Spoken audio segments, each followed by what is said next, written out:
Dans les yeux d'Olivier se veut à chaque fois être un voyage.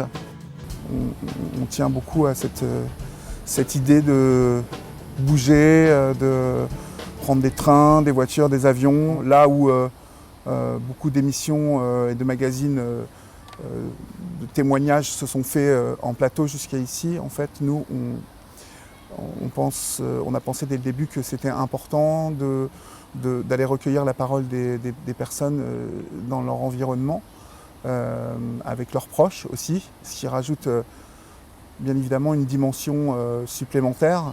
C'est une sorte de carnet de route que je tiens pendant 90 minutes, dans lequel en fait les autres se racontent et où moi je les écoute et je les aide à se raconter.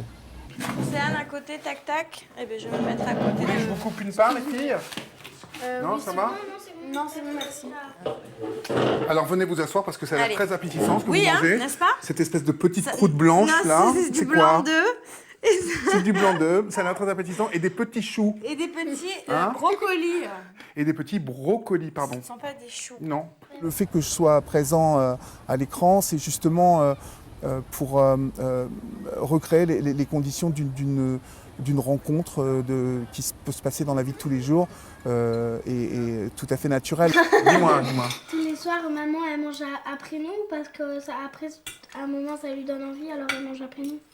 Je pense que les témoins, en fait, dans cette émission, ont beaucoup plus de facilité à s'exprimer, justement parce que on est face à face, les yeux dans les yeux, et qu'ils oublient très vite les caméras.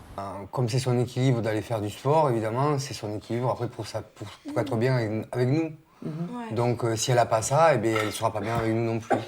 On a décidé d'attaquer la saison avec ce film. On s'est aperçu que beaucoup de personnes avaient du mal avec leur enveloppe corporelle, que bien souvent elles souffraient d'abord de leur propre regard sur elles-mêmes, et puis bien évidemment du regard des autres sur elles-mêmes. Il s'agit de son corps, de sa peau, de son sexe, de son apparence en fait.